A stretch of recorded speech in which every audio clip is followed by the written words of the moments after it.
Marble পাথরে উঠল সেজে মসজিদের গঠন, আজও পারিনি বাড়বে কবে ইমামদের বেতন, আজও পারিনি বাড়বে কবে মুলবিদের বেতন।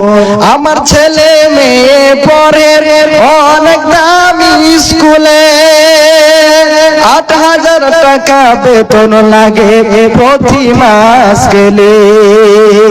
আমার ছেলে মেয়ে পড়ে অনেক দামি স্কুলে, ১০,০০০ টাকা বেতন লাগে প্রতি মাস গেলে। ইমামের ছেলের স্বপ্নগুলো, মুলবিদের ছেলের স্বপ্নগুলো পূরণ হবে কেমন, আজও বাড়িনি বাড়বে কবে ইমামদের, আজও বাড়িনি বাড়বে কবে আলিমদের বেতন। মার্বেল পাথরে উঠল সেজে মসজিদের গঠন, আজও বাড়িনি বাড়বে কবে ইমামদের বেতন, আজও বাড়িনি বাড়বে কবে আলিমদের বেতন।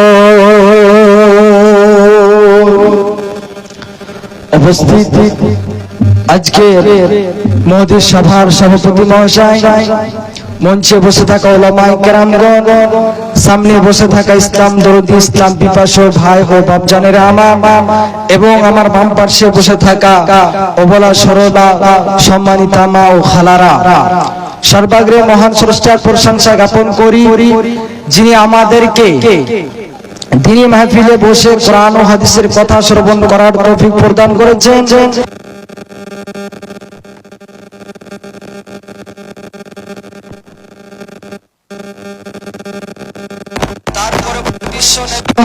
সেরামনি নবী আহমদ মুস্তাফা নবী মুহাম্মদ রাসূলুল্লাহ রাসূল আরবি সাল্লাল্লাহু আলাইহি ওয়াসাল্লামের প্রতি দুরূদ ও সালাম অবতীর্ণ হোক। আল্লাহুম্মা সাল্লি আলাইহি আল্লাহুম্মা বারিক আলাইহি। ভাইজান, আজকে আমি আপনাদের সামনে মহান গ্রন্থ আল কোরআন হইতে দুই জায়গা থেকে দুটি আয়াত তেলাওয়াত করেছি। ইনশাআল্লাহ আয়াতকে সামনে রেখে নিজের বক্তব্য করব। তবে আমার বক্তব্য আরম্ভ করার আগে কয়েকটা কথা বলতে চাই।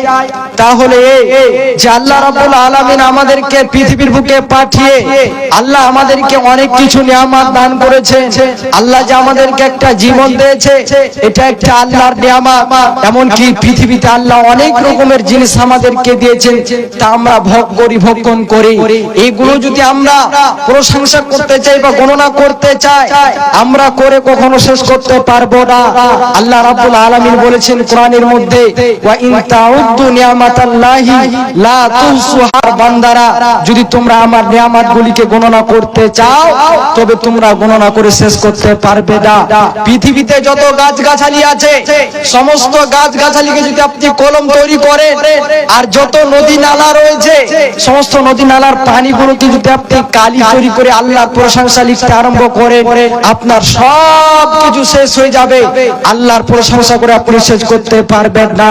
তবে আমাকে আপনাকে কি দিয়ে করতে হবে? পূর্বে বাক্যটি বললাম আলহামদুলিল্লাহ শব্দ, এই শব্দ দ্বারা আমাদেরকে আল্লাহর প্রশংসা আদায় করতে হবে। এখানে আলহামদুলিল্লাহতে আলিফ লাম যে রয়েছে প্রথমে, এটা ইস্তেগরাকের জন্য, এর মানে হচ্ছে ঘেরানো। আর আলহামদুলিল্লাহ এর শব্দ মানে হচ্ছে সমস্ত প্রশংসা আল্লাহ রাব্বুল আলামিনের। তবে আমরা পৃথিবীতে যখন কোনো কাজ করব বা বাড়িতে থাকবো, মাঠে থাকবো, সফরে থাকবো, সর্বহালাতে আল্লাহর প্রশংসা আদায় করব। এই আলহামদুলিল্লাহ দ্বারা এতে আল্লাহর প্রশংসা করা যায়।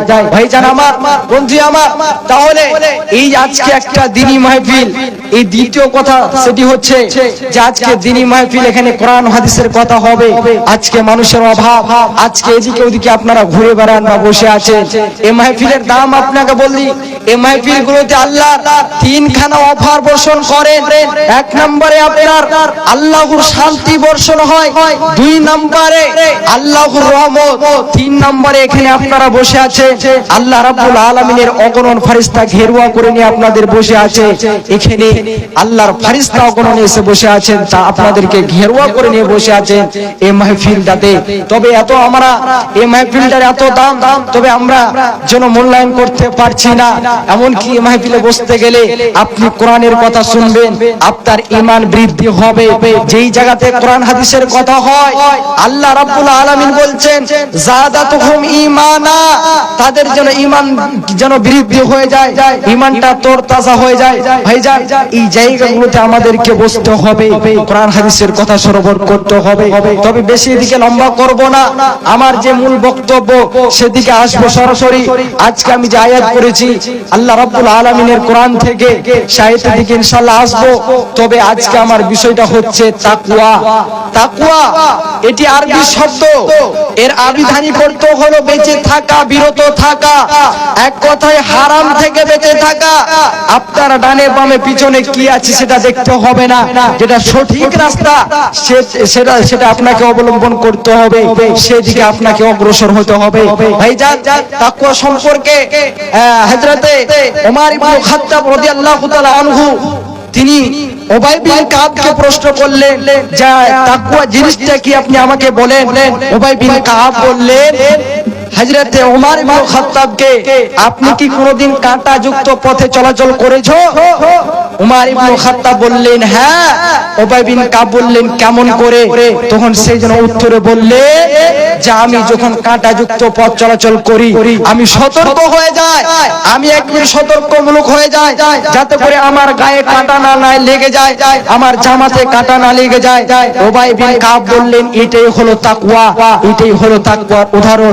তবে তাকওয়া বলতে অন্তরে আল্লাহর ভয়, পৃথিবীতে যে কাজ করবে আল্লাহ রাব্বুল আলামিনের, যখন আপনি আল্লাহকে স্মরণ করবে আপনি পৃথিবীতে চলাচল করবে।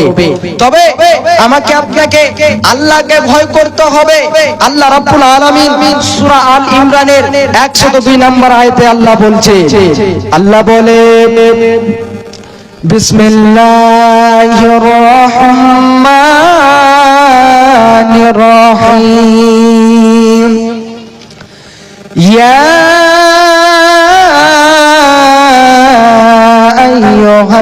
আইয়ুহাল্লাযীনা আমানুত্তাকুল্লাহ হাক্কা তুকাতিহি ওয়া লা তামুতুন্না ইল্লা ওয়া আনতুম মুসলিমুন।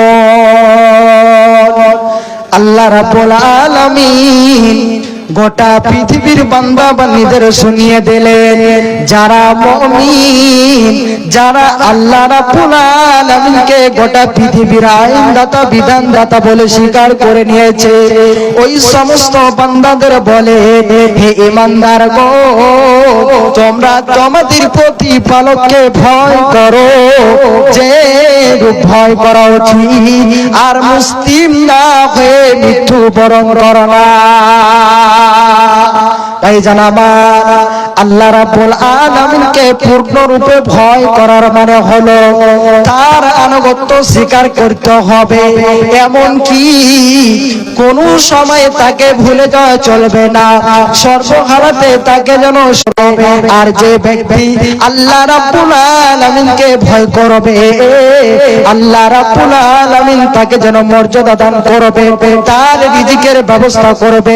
হে ভাইজান, আল্লাহকে পূর্ণরূপে ভয় করার মানে হলো তার যেন যত আপনার যেন হুকুম আহকাম রয়েছে, যত নির্দেশ রয়েছে সেইগুলোকে ভালো করে পালন করতে হবে, আর যেইগুলো নিষেধ করে দিয়েছে সেইগুলো থেকে যেন দূরে থাকতে হবে।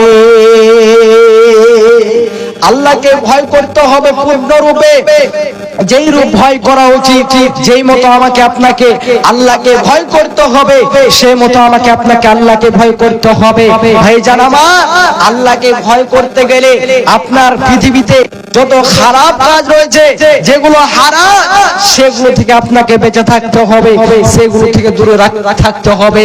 এই যখন আপনার কিনা কোরআন মাজিদে সূরা আল ইমরানের 102 নম্বর আয়াত যখন আপনার নাজিল হলো, সাহাবায়ে কেরামগণ ভয় পেয়ে গেলেন, তারা চিন্তায় চিন্তিত, তারা বলতে লাগলেন, তারা আফসোস করতে লাগলেন, হায় রে, আমরা কি আল্লাহকে পূর্ণরূপে ভয় করতে পারবো?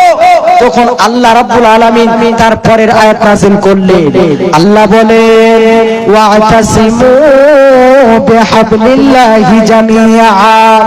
আল্লাহ বলেন, ওরে আমার বান্দারা, তোমরা তোমাদের প্রতিপালকের রশি কাঁকড়ে ধরে নাও। তখন এইরকম যখন আল্লাহ আয়াত নাযিল করলেন, সাহাবায়ে কেরামগণ তখন বুঝতে পারলেন আল্লাহ রাব্বুল আলামিনকে পূর্ণরূপে ভয় করার মানে হলো তার যত নির্দেশ আছে সেইগুলোকে পালন করতে হবে, সেইগুলোকে ভালো করে যেন মূল্যায়ন করতে হবে, আদায় করতে হবে।